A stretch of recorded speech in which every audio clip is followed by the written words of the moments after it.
Have you guys heard about this thing going on with fucking luxury, car channels and shit? Most of the people behind them going broke and quietly selling off their collections. Why car YouTubers are quietly going broke? More people are falling behind on their car payments, and when that happens, lenders can step in and repossess those vehicles. Experts say it's not necessarily a sign of economic collapse, but it's definitely a warning sign that the economy is slowing down. Oh, hey, that's right. We're leaving Donut. Up until recently, when we were told we weren't allowed to work on any more cars. No buying, no restoring, no nothing. In fact, it wasn't canceled. I quit. A few years ago, car YouTube looked like one of the safest bets on the platform. Channels like Shmee150, Vehicle Virgins, Hoovie's Garage, and several major American creators were growing fast, adding supercars nonstop, and pulling in millions of views. From the outside, it genuinely looked like the money couldn't run out. But what most people didn't see was how fragile that entire system actually was. And it also explains why. Do you remember there was a period a few months ago where a bunch of big car YouTube channels, a lot of their main hosts, were leaving? I couldn't really work out why it was at the time. I was like, why is everyone leaving? It seemed like all these big channels, their hosts were leaving to go start their own thing. But now you understand why. Because I'm imagining those big channels, the budget wasn't budgeting as it used to.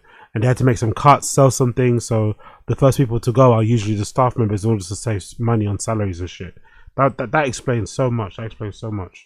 Fast forward to today, and a lot of those same creators are in very different situations. Cars that were once called long-term keeps have been sold. Entire collections have quietly shrunk.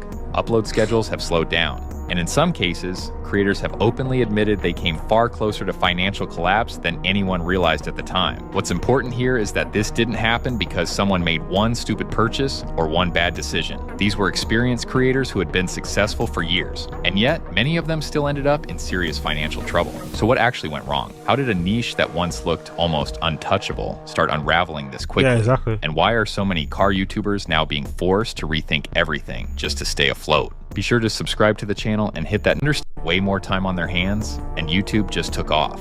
Car channels benefited massively from that. By the first quarter of 2021, YouTube's ad revenue was up 49% year over. Oh, so these car channels blew up during COVID mostly.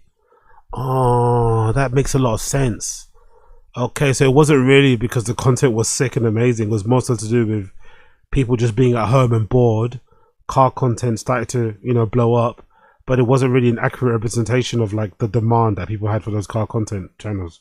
And then as soon as people went back to normal, living their regular lives, those channels didn't, Yeah, that makes a lot of sense. Per year, hitting around $6 billion, and creators could feel that surge directly in their earnings. For car YouTubers, that period felt almost unreal. Views were at all-time highs, CPMs were strong, sponsorships were easy to get, and buying another six-figure car didn't feel risky anymore. A lot of creators have since said that 2020 and 2021 were the most profitable years they've ever had, and at the time, there wasn't much reason to think it would slow down. The car market only made that confidence stronger. Honestly, living your life like that must be good, isn't it? Living your life thinking that because good times are now, being the type of person who thinks because you're going through like a good period, it's going to last forever is insane. Maybe I'm too realistic or pessimistic, but whenever I'm having like a good spell, if I'm having like a good run, in the back of my head, I'm thinking, okay, cool. There's gonna come a big pothole is gonna come up soon. So I'm kind of bracing myself for it, planning for it. But I'm never thinking, oh my God, I've had such a great 6 months. Let the next 6 months be the greatest. Like, do you know what I mean? I don't base my decisions on the current great time I'm going through. You know what I mean? Like, these guys are out here. They were legitimately buying crazy amounts of cars, in their thinking that it was never going to die down. They were never going to have a dip in earnings. They was going to be the same. It's like, geezer, come on.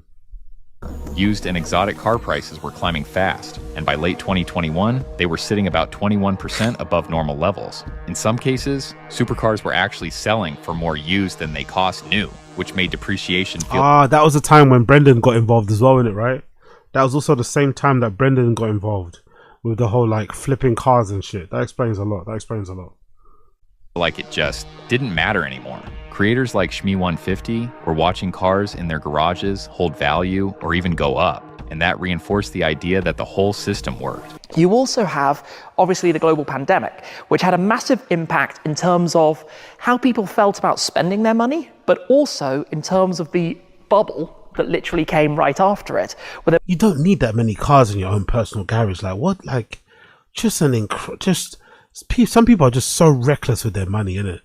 Like, do you really need that many cars as a solo fucking YouTube channel person? Like, do you really need that many cars in your fucking garage just sitting there depreciating in value? Fucking hell. There was a lot of cash. In the early 2020s, people were buying a lot of cars. So production seriously ramped up. Lots of new brands popped up out of the woodwork. So these 10 years have seen this enormous change and transition along the way.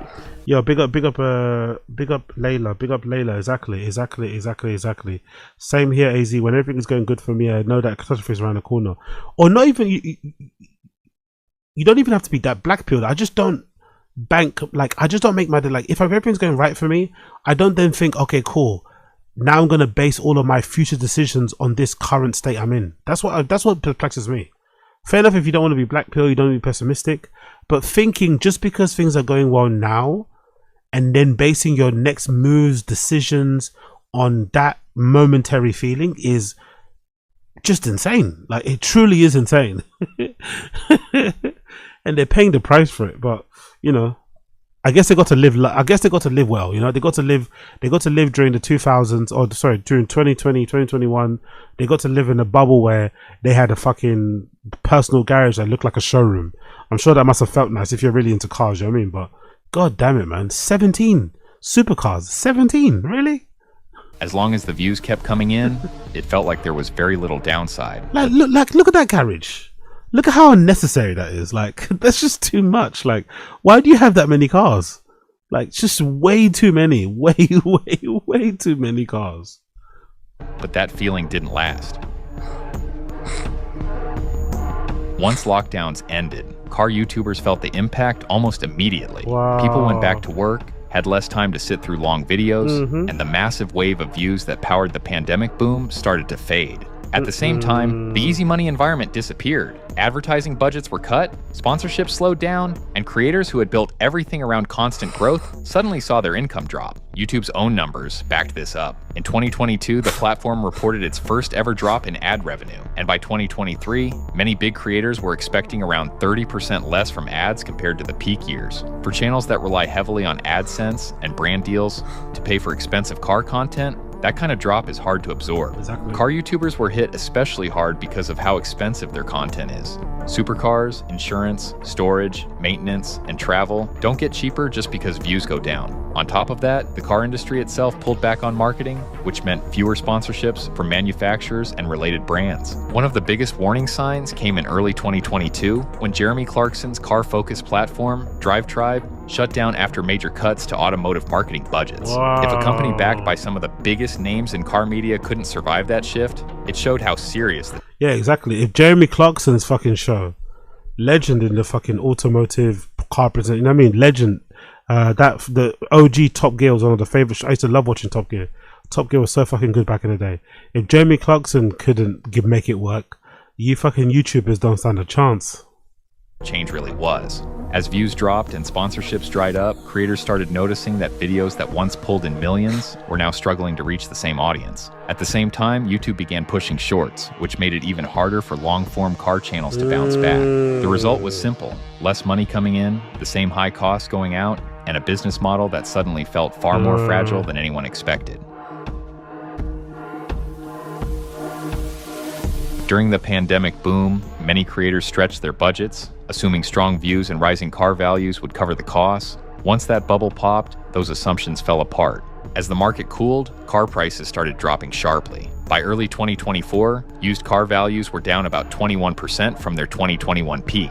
A supercar bought for $300,000 at the top of the market could suddenly be worth closer to $240,000. Shmee150 has openly talked about how the COVID-era money surge created an artificial car bubble, and how depreciation eventually returned to normal. So my car, as per the spec video I did back at the time, and I've owned it now for a couple of months shy of 4 years, but it cost me £465,000. That felt like a bargain, and decent mileage with it, the best part of 10,000. It would hit the market for something like 260.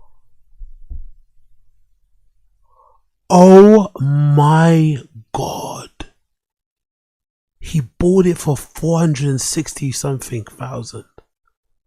4 years later, it's half price. It's half the price.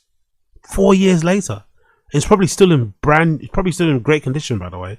Probably low mileage still. 200,000. Ouch.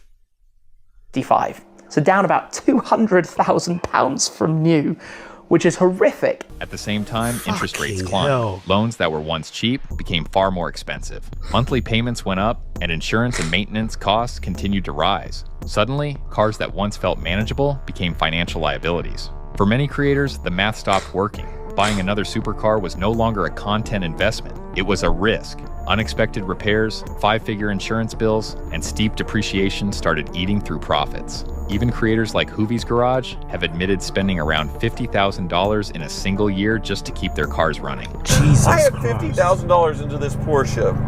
$50,000 into a car that looks like absolute trash. It is in total terrible condition. When revenue drops and costs explode at the same time, even the most successful car YouTubers are forced to slow down, sell cars, or rethink everything.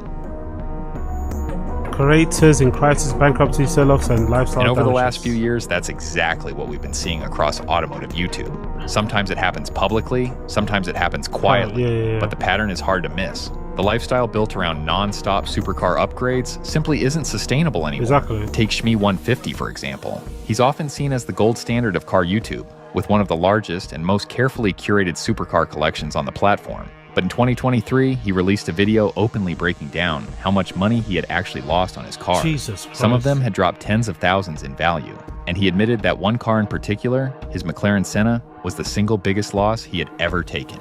I bought it for 800 and something, so 150 grand loss for me. Even Shmee himself has said that the COVID-era money surge created an artificial bubble, and that things are now returning to normal. Since then, he slowed down his buying and sold off parts of his collection, a noticeable shift from the rapid expansion of earlier 800,000 though, man. Like 800,000. Like some of the money niggas are spending on, and that's not even one car. That's like one of your cars. 800,000. God Almighty. years. Then there's Hoovie's Garage. Tyler Hoover built his channel around buying questionable cars and dealing with the fallout, usually with humor. But recently, that joke stopped being funny. In early 2025, he revealed that he owed around $500,000 in back taxes, Jesus. forcing him to sell off a large part of his collection almost immediately. So about a month has gone by since I walked through and said goodbye to all of those cars, and in the Holy meantime, shit. I had a guess on how much 500,000 in back taxes. That he just wasn't paying taxes, isn't it? Right? How do you rack up 500,000 in taxes? Jesus Christ! He was living well though. At one point, he was living very well. No taxes, that YouTube money, driving a bunch of cars. He had a good time at one point. Then reality hit. Fucking hell, $500,000 on taxes is insane. taxes that I owed, and it turned out I guessed very, very wrong. I owe about double what I thought, over $500,000. So Jesus. I'm gonna have to sell a lot more cars and have sold a lot more cars. Several cars were sold at a loss simply to stay afloat. For a channel with over 1 million subscribers, it was a clear reminder of how thin the margin really is.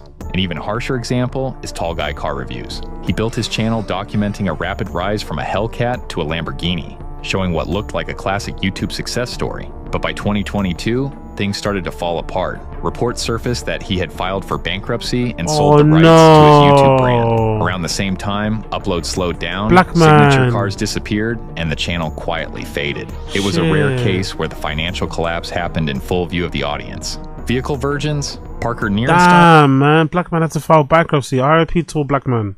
was one of the early faces of car YouTube, going from college car reviews to owning Ferraris and Lamborghinis in his 20s. But around 2020, fans noticed a shift. He sold his Lamborghini, stepped away for a while, and returned with a focus on more affordable cars. He never openly said money was the issue, but the change in content spoke for itself. Supercar He went from reviewing Lamborghini fucking Aventadors and shit to smart cars wrapped in gold.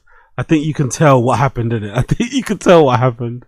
only content was expensive. and pivoting was the only way to keep going. Even Salamandrin, once one of the flashiest names in car YouTube, eventually stepped away. Despite having income outside the platform, he sold off nearly his entire hypercar collection and temporarily stopped uploading. He openly admitted that having millions tied up in cars no longer made sense once the costs stayed high and the returns dropped. When someone at that level decides the math isn't working anymore, it says a lot. And this isn't limited to just a few. One thing that's really interesting about none of these guys are very cool looking, are they? That's a really funny thing about it. None of these guys are very cool. It's a wonder why their channel blew up so much. I understand the cars are aspirational, but none of them look like they're cool. They all look kind of like dorks. But maybe that's the whole point of car collecting. Maybe to get to that level of car collecting where you're spending like millions on your cars and your garages, maybe there's a bit of dorkiness involved there. But they're not exactly. This isn't, you know what I mean? Like, I don't know. I feel like sometimes if you're collecting cars, you kind of have to be a bit cool. I kind of have to want to be like you a little bit. I don't know. Few creators or one country. Around the world, the same shift has been happening. What used to be an era of non-stop growth and spending has turned into... Oh, big up, Coiler. Yeah, the audience is dorks. Okay, cool. I had a smart car rule. Yeah, I don't mind smart cars. I think there was a period in time. I forgot who did it. There was a period where I was obsessed with smart cars that were like they had a really aggressive body kit. Do you remember? I don't know what company it was, but there's probably a few people that do it. They do really aggressive body kits on smart cars and make them look like fucking JDMs and shit. Like, you know what I mean, really big, really as big as they can get, tires and wheels and shit. Side skirting, bumpers, fenders, racing car seats and shit. They go crazy. There's a big scene of that. I remember I used to watch a lot of those videos back in the day. But yeah, I don't mind a smart car. To an era of consolidation and caution. It's also telling that one of the biggest car content trends in recent... Hey, yo, big up casual, big up they casual. have the cars to compensate. Basically, okay, cool. That's true. Yeah. About the whole dorky car guy thing. Yeah, I don't know. Maybe because I'm so used to. But to be fair, think about it. Are there any cool YouTube channels anyway that do talk about cars? Do you have a gun? I don't think so. Yeah, big up A Martinez. They are compensating for being dorks, no surprise. There we go. Look at you guys. Double. Back to back said the same thing. Back to back said the same thing. Big up Casual and Abe Martinez. Great minds think alike. Great minds think alike. Years hasn't been buying supercars, but selling them. More creators are openly talking about cutting costs, downsizing garages, and being honest about the financial reality behind the videos. Viewers are starting to realize that the image of limitless wealth was often held together by debt, sponsorships, and temporary revenue spikes. That illusion worked during the boom. Once the money slowed down, it couldn't hold up anymore. Shifting gears to survive adaptation in a new era. To survive, car YouTubers have had to adapt. The era of pure flexing is slowly fading, and what's replacing it is a much more practical way of making content and living day to day. One of the biggest changes has been downsizing. Instead of trying to maintain massive supercar collections, many creators are cutting back to just a few important cars and filling the rest of their videos with things that don't require owning everything themselves. Factory visits, collaborations, road trips, and behind-the-scenes access have become more common. Others have leaned into cheaper project cars and restorations, which cost far less than a hypercar, but often connect better with viewers anyway. Channels like Tavarish and B is for Build prove that you don't need a 7-figure garage to keep people interested. Another big shift has been how creators make money. With ad revenue no longer dependable, a lot of them now rely more on sponsorships, memberships, merch, and side businesses. Some have even turned selling cars into content using auctions, raffles, or community sales to reduce risk while still keeping viewers involved. Even creators with massive collections. Fucking hell. Well, I'll let you watch the rest of it later. There's about 5 minutes left on there. I'll put the link in. Put the link in the stream chat if you want to watch it. Good little video there. Good little video there. I'm not gonna lie. Good little video there. I'll put a link in the stream chat if you want to check it out. Cool little video. Cool little video.